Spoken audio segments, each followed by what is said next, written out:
مظلوم کی بددعا سے اپنے آپ کو بچاؤ، اس لیے کہ وہ اللہ تعالیٰ سے اپنا حق مانگتا ہے اور اللہ تعالیٰ کسی حقدار کو اس کے حق سے محروم نہیں رکھتا۔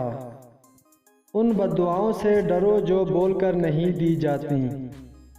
بددعا صرف الفاظ نہیں ہوتے، جس کو دکھ دو اس کی آہ بھی بددعا بن جاتی ہے، اور رب بہت انصاف کرنے والا ہے۔ حضرت محمد صلی اللہ علیہ وسلم نے فرمایا، 3 دعائیں قبول ہونے میں کوئی شک نہیں: مظلوم کی بددعا، مسافر کی دعا اور بیٹے کے خلاف باپ کی دعا۔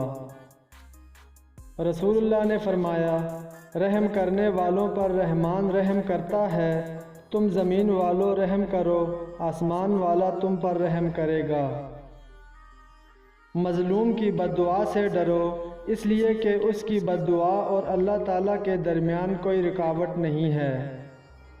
اللہ سے ہمیشہ دعا مانگتے رہا کریں، کیونکہ اللہ کے لیے کچھ بھی ناممکن نہیں، ممکن اور ناممکن تو صرف ہماری سوچ میں ہے۔ صبر رکھو اور دیکھو تمہارے ساتھ برا کرنے والوں سے اللہ کیسے بدلہ لیتا ہے۔ مظلوم اور یتیم کی بددعا سے بچو، کیونکہ ان دونوں کی دعائیں راتوں رات اللہ کی بارگاہ میں پیش ہو جاتی ہیں، جبکہ لوگ محو استراحت ہوتے ہیں۔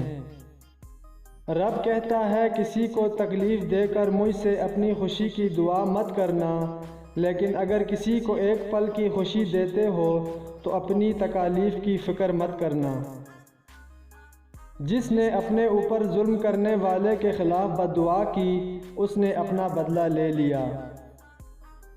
مظلوم کی بددعا سے بچنا، کیونکہ اس کی اور اللہ تعالیٰ کے درمیان کوئی حجاب نہیں ہوتا۔ اگر انسان صابر ہو تو اس سے کی گئی ہر زیادتی کا جواب عرش سے آتا ہے۔ عطا کرنے کے طریقے مختلف ہو سکتے ہیں، لیکن میرا رب دعائیں رد نہیں کرتا۔